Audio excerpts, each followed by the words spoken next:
ധർമ്മസ്ഥലയിൽ വ്യാജ ആരോപണവുമായി രംഗത്ത് വന്ന് ഒരുപക്ഷെ രാജ്യത്തെ തന്നെ മുൾമുനയിൽ നിർത്തിയ ഒരു പെരുങ്കള്ളനാണ് CN ചിന്നയ്യ എന്ന ധർമ്മസ്ഥലയിലെ മുൻകാല ശുചീകരണ തൊഴിലാളി. ഇയാൾക്ക് ഭീമ എന്ന പേരും ഉണ്ടെന്നാണ് ഇപ്പോൾ കിട്ടുന്ന ചില റിപ്പോർട്ടുകൾ. ഈ ഭീമ എന്ന പേരാണ് ഇയാളുടെ ഒരു അപരനാമമായി, അതായത് ഈ ചിന്നയ്യ എന്ന പേര് വെളിപ്പെടുത്തുന്നതിന് മുമ്പ്, ഇയാൾ ഈ ആരോപണവും ഉന്നയിച്ചു വന്നതിന് ശേഷം ചിന്നയ്യ എന്ന പേര്, ഇയാളുടെ ഐഡൻറ്റിറ്റിയൊക്കെ വെളിപ്പെടുത്തുന്നതിന് മുമ്പ് ഇയാൾ ഭീമ എന്ന പേരിലാണ് പലരും വിളിച്ചിരുന്നത്. അത് അയാളുടെ യഥാർത്ഥ പേരല്ലെന്ന് അവർ ആദ്യമേ തന്നെ സൂചിപ്പിച്ചിരുന്നു. ഇയാൾ ഒരു തലയോട്ടിയുമായി രംഗപ്രവേശം ചെയ്തു.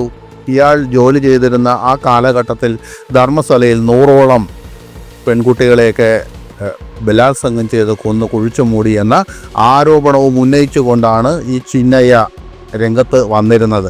അങ്ങനെ അനവധി വിവാദങ്ങൾക്കൊക്കെ ശേഷം ഇത്തരത്തിലുള്ള ആരോപണം ഉന്നയിച്ച് വന്നിട്ടും സർക്കാർ അനങ്ങുന്നില്ല എന്നുള്ള വിമർശനങ്ങൾക്കുമൊക്കെ ശേഷമാണ് പ്രത്യേക അന്വേഷണ സംഘമായ SITയെ ഇതിൻ്റെ അന്വേഷണത്തിന് വേണ്ടി ചുമതലപ്പെടുത്തിയത്. തുടർന്ന് ഈ SIT ഈ ചിന്നയ്യെ ചൂണ്ടിക്കാണിച്ച സ്ഥലങ്ങളെല്ലാം കുഴിച്ചു നോക്കുകയും അവിടെ നിന്ന് പ്രത്യേകിച്ച് ഒന്നും കണ്ടെത്തിയിട്ടില്ല. അഥവാ കണ്ടെത്തിയ ഒരേ ഒരു അസ്ഥികൂടം ഒരു പുരുഷൻ്റെതുമാണ്. ഈ ചിന്നയ്യ പറയുന്നതനുസരിച്ച് നോക്കുകയാണെങ്കിൽ ഈ കുഴിച്ച് നോക്കിയ സ്പോട്ടുകളിൽ നിന്ന്, അതായത് ചിന്നയ്യ പറഞ്ഞ അത്രയും നമ്പർ അവിടെ നടന്നിട്ടുണ്ടെങ്കിൽ തന്നെ ഈ കുഴിച്ച സ്ഥലത്ത് നിന്ന് ഒരു 10-20 എണ്ണമെങ്കിലും കിട്ടേണ്ടതാണ്, അല്ലേ? അതിന് പകരം കിട്ടിയത് ആകെ ഒരു പുരുഷൻ്റെതാണ്. അതിൽ പോലും ഒരു സംശയം ഇപ്പോൾ ഒരു ഉന്നയിക്കുന്നുണ്ട്. അങ്ങനെ മൊത്തത്തിൽ കള്ളമാണെന്നാണ് SITയുടെ കണ്ടെത്തൽ. ഇതിന് പുറമെ ഇപ്പോൾ ഈ വ്യക്തിക്കെതിരെ, ചിന്നയ്യക്കെതിരെ അയാളുടെ മുൻ ഭാര്യയും ആരോപണവുമായി രംഗത്ത് വന്നിട്ടുണ്ട്. ആ മുൻ ഭാര്യയുടെ പേര് രത്നമ്മയാണ്. രത്നമ്മ പറയുന്നത് ഇയാൾ ഒരു പെരുങ്കള്ളനെന്ന് തന്നെയാണ്. പണത്തിന് വേണ്ടി ഇയാൾ എന്തും ചെയ്യുമെന്നാണ്. അങ്ങനെ പണത്തിന് വേണ്ടി തന്നെയാണ് ഇയാൾ ഇതും ചെയ്തെന്നാണ് മുൻ ഭാര്യ രത്നമ്മ പറയുന്നത്. ഇങ്ങനെ ഇദ്ദേഹം കള്ളം പറയുന്നത് പതിവാക്കിയ വ്യക്തിയാണെന്നും വിവാഹമോചന കേസിനിടെ കോടതിയിൽ പോലും പെരുങ്കള്ളങ്ങൾ എഴുന്നള്ളിച്ചുവെന്നും തനിക്ക് ജോലിയൊന്നുമില്ല, അതുകൊണ്ട് രത്നമ്മയ്ക്ക് ജീവനാംശം നൽകാൻ തനിക്ക് സാധിക്കില്ലെന്ന കള്ളമൊക്കെ പറഞ്ഞ ചരിത്രമുള്ള വ്യക്തിയാണ് ഈ ചിന്നയ്യ എന്നാണ് രത്നമ്മ പറയുന്നത്. രത്നമ്മ ഇപ്പോൾ ഒരു തദ്ദേശ സ്ഥാപനത്തിലെ തൊഴിലാളിയാണ്. നാഗമംഗലയിലെ ഒരു തദ്ദേശ സ്ഥാപനത്തിലാണ് ഇപ്പോൾ രത്നമ്മ ജോലി ചെയ്യുന്നത്. 2006 ഈ ചിന്നയ്യയും രത്നമ്മയും വിവാഹ മോചിതരായത്. അവർക്ക് ആ ബന്ധത്തിൽ ഒരു മകനും മകളുമുണ്ട്. രത്നമ്മ പറയുന്നത് ഇയാൾക്ക് ഭീമ എന്നുള്ള പേരുണ്ട്. പലതവണ ഇയാൾ തന്നെ ഉപദ്രവിക്കുമായിരുന്നു, മർദ്ദിക്കുമായിരുന്നു, ക്രൂരമായി പെരുമാറിയിരുന്നു. അതുപോലെ വിവാഹമോചന നടപടികൾക്കിടെയും ഇയാൾ മർദ്ദനം തുടർന്നതായും ഈ രത്നമ്മ പറയുന്നുണ്ട്. ജോലിയില്ലാത്തതിനാൽ ജീവനാംശം നൽകാനാവില്ലെന്ന് കോടതിയിൽ കള്ളം പറഞ്ഞുവെന്നും രത്നമ്മ പറയുന്നുണ്ട്. തനിക്ക് അയാളിൽ നിന്ന് യാതൊരു നീതിയും കിട്ടിയിട്ടില്ലെന്നും തൻ്റെ മകളുടെ സപ്പോർട്ട് കൊണ്ട് മാത്രമാണ് താൻ പിന്നീടുള്ള കാലം ജീവിച്ചുവെന്നുമാണ് പറയുന്നത്. എന്നാൽ രത്നമ്മ ഒരു പ്രധാന കാര്യം കൂടി ഇവിടെ ചൂണ്ടിക്കാട്ടുന്നുണ്ട്. ഇയാളുമായി ജീവിച്ച കാലം മുഴുവൻ നോക്കുമ്പോഴും ഒരിക്കൽ പോലും ഇയാൾ ധർമ്മസ്ഥലയിൽ ഇത്രയും സ്ത്രീകളെ ബലാത്സംഗം ചെയ്ത് കൊലപ്പെടുത്തിയെന്നോ മൃതദേഹങ്ങൾ കുഴിച്ചിട്ടെന്നോ ഈ ചിന്നയ്യ രത്നമ്മയോട് പറഞ്ഞിരുന്നില്ല. സാധാരണഗതിയിൽ പുറമേ ആരോടും പറഞ്ഞില്ലെങ്കിലും സ്വന്തം ഭാര്യയോടെങ്കിലും ചില രഹസ്യങ്ങൾ ചിലർ വെളിപ്പെടുത്തും, അല്ലേ? ഇത് അതുപോലും ചെയ്തിട്ടില്ല. സംഭവം എന്താണ്? അത്തരം കാര്യങ്ങൾ ഇവിടെ സംഭവിച്ചിട്ടില്ല. ഇയാൾ വിവാദമുണ്ടാക്കാൻ വേണ്ടി, ഇയാൾക്ക് എങ്ങനെയെങ്കിലും പണം കിട്ടാൻ വേണ്ടി ഇയാൾ ഇത്തരം പ്രവർത്തികൾ ചെയ്യുന്ന ആളുകളുടെ സപ്പോർട്ടോടുകൂടി ധർമ്മസ്ഥലയെ അപകീർത്തിപ്പെടുത്താൻ വേണ്ടി ഒരു കഥ മെനഞ്ഞുണ്ടാക്കി വളരെ സംഘടിതമായ ആസൂത്രിതമായ ഒരു പ്രവർത്തനം തന്നെയാണത്. അത് തന്നെയാണ് രത്നമ്മയും പറഞ്ഞു വെക്കുന്നത്. ഇദ്ദേഹത്തിൻ്റെ നാട്ടുകാരിൽ ഒരാളായ ഒരു ബാലു എന്ന് പറയുന്ന വ്യക്തിയും പണത്തിന് വേണ്ടി എന്തും ചെയ്യാൻ തയ്യാറാകുന്ന വ്യക്തിയാണ് ഈ ചിന്നയ്യ എന്ന് തന്നെയാണ് പറയുന്നത്. കാരണം ഈ ചിന്നയ്യ ധർമ്മസ്ഥലയെക്കുറിച്ച് ഇത്തരം ഒരു വെളിപ്പെടുത്തലുമായി മുന്നോട്ട് വന്നപ്പോൾ തന്നെ ഞങ്ങൾക്കെല്ലാം തന്നെ അത് വ്യാജമാണെന്ന് അറിയാമായിരുന്നു എന്നാണ് ഈ ബാലു പറയുന്നത്. കാരണം ചിന്നയ്യെ അറിയുന്ന വ്യക്തികൾ ആരും തന്നെ ചിന്നയ്യ പറയുന്നത് വിശ്വസിക്കില്ല എന്നാണ് ബാലു മാധ്യമങ്ങളോട് പറയുന്നത്.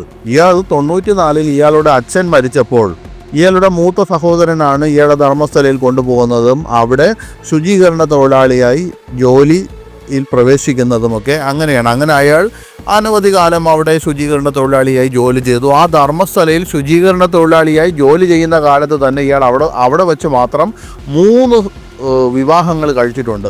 എന്നാൽ ഒരു വിവാഹ ബന്ധവും നേരെ മുന്നോട്ട് പോയില്ല. എല്ലാം തന്നെ പ്രശ്നത്തിലായി അടിച്ചു പിരിയുകയായിരുന്നു. അങ്ങനെ ഇയാൾ 94 അവിടെ ജോലി ചെയ്യാൻ പോയിട്ട് 2014 ആയപ്പോഴേക്കും അയാൾ തിരിച്ചു വന്നു. അതായത് ചിക്കബള്ളി ഗ്രാമത്തിലേക്ക് അയാൾ തിരിച്ചെത്തി. അപ്പോൾ അയാളുടെ കൂടെ ഒരു സ്ത്രീയും ഉണ്ടായിരുന്നു. അത് തൻ്റെ ഭാര്യ എന്നാണ് അയാൾ മറ്റുള്ളവരോടെല്ലാം പറഞ്ഞത്. ഇയാൾ ധർമ്മസ്ഥലയിൽ ജോലി ചെയ്തിരുന്ന കാലത്ത് തൻ്റെ നാട്ടിൽ നിന്നും ധർമ്മസ്ഥല ക്ഷേത്രത്തിൽ വരുന്നവരൊക്കെ ഇയാൾ അവിടെ വെച്ച് സഹായിക്കുമായിരുന്നുവെന്നും ക്ഷേത്ര ദർശനത്തിനൊക്കെയുള്ള സൗകര്യം ഒരുക്കി കൊടുക്കുമായിരുന്നുവെന്നൊക്കെയാണ് ബാലു പറയുന്നത്. എന്തായാലും ചിന്നയ്യ അകത്തായി. ചിന്നയ്യയുടെ ആരോപണങ്ങളെല്ലാം പൊളിയാണെന്ന് അന്വേഷണ ഉദ്യോഗസ്ഥർ കണ്ടെത്തി. ഇപ്പോഴും ചില വ്യക്തികൾ പലതും പറഞ്ഞുകൊണ്ട് വരുന്നുണ്ട്.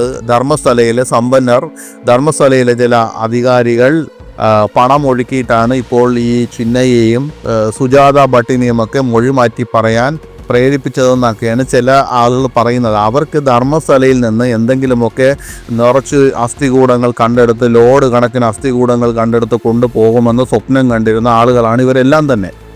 നമ്മളൊക്കെ അങ്ങനെ സംഭവിക്കരുത് എന്നൊക്കെ നമ്മൾ വിചാരിക്കും. പക്ഷേ പലർക്കും ധർമ്മസ്ഥലയെ കളങ്കപ്പെടുത്താൻ വേണ്ടി അത്തരത്തിൽ ലോഡ് കണക്കിന് അസ്ഥികൂടങ്ങൾ കൊണ്ടുപോകുന്നത് സ്വപ്നം കണ്ട് ഇരുന്ന കുറേ ആളുകളുണ്ട്. പല മലയാളത്തിലെ ചില ചാനലുകൾക്ക് ഇപ്പോഴും അത് വിശ്വസിക്കാൻ കഴിയുന്നില്ല. അവരിപ്പോഴും ചില ചർച്ചകളൊക്കെ സംഘടിപ്പിക്കുന്നുണ്ട്. കാണാതെ പോയവർ പിന്നെ എവിടെ പോയി? ആരെയാണ് കാണാതെ പോയത്?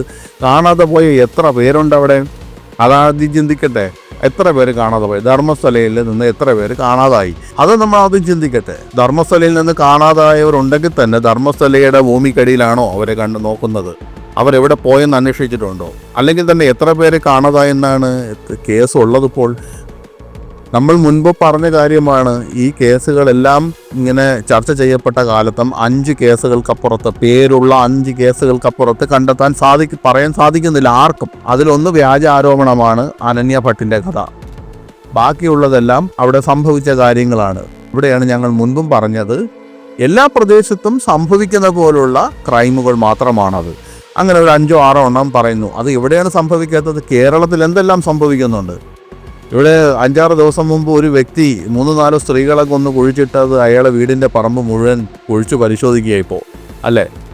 അതുപോലെ കേരളത്തിലെ ഓരോ പ്രദേശത്തും എത്ര ക്രൈമാണ് നടക്കുന്നത്. അത് വെച്ച് നോക്കുകയാണെങ്കിൽ ധർമ്മസ്ഥലയിലെ ക്രൈം വളരെ കുറവല്ലേ? അപ്പോൾ ധർമ്മസ്ഥലയിൽ സംഭവിച്ചത് ഒരു ഗൂഢശ്രമമാണ്. ആ ക്ഷേത്രത്തിനെ അല്ലെങ്കിൽ ആ ക്ഷേത്ര നടത്തിപ്പുകാരെ മോശമാക്കി കാണിക്കാനുള്ള ഒരു ശ്രമമാണ്.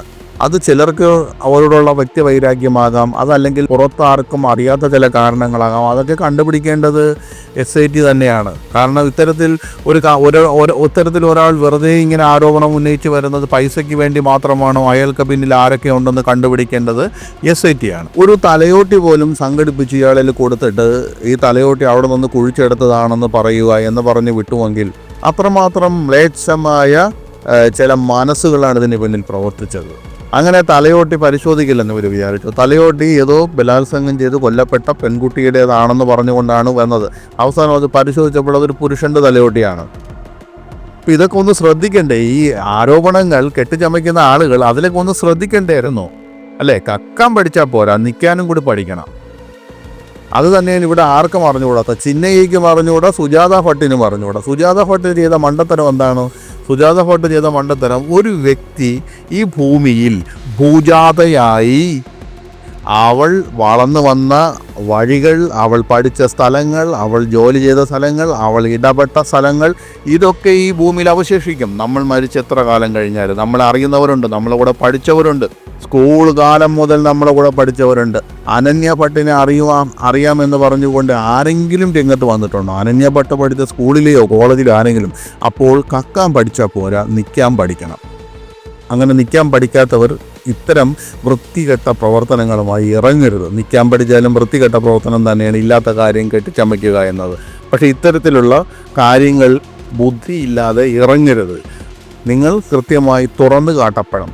മാത്രമല്ല, ഇനി ഏതെങ്കിലും ഒരു ഭാഗത്ത് നാളെ ഇത്തരം ആരോപണങ്ങളുമായി വന്നാൽ അതിലെന്തെങ്കിലും സത്യസന്ധത ഉണ്ടെങ്കിൽ പോലും ലോകത്താരും വിശ്വസിക്കാത്ത അവസ്ഥയുണ്ടാകും. അതുകൊണ്ട് തന്നെ ധർമ്മസ്ഥലയുടെ വിഷയങ്ങളിൽ നിരാശരായ ആളുകളോട്, അല്ലെങ്കിൽ അവിടെ ഒന്നും കണ്ടെത്താത്ത ആ ക്ഷേത്രത്തെ അപകീർത്തിപ്പെടുത്താനുള്ള ശ്രമമെന്ന് തെളിഞ്ഞത് എല്ലാം കൂടി കൂട്ടിച്ചേർത്ത് വായിക്കുമ്പോൾ നിരാശരായ പലരുമുണ്ട്. അവർ ഒരു കാര്യം ചെയ്യണം, പോയി കിടന്ന് ഉറങ്ങുക.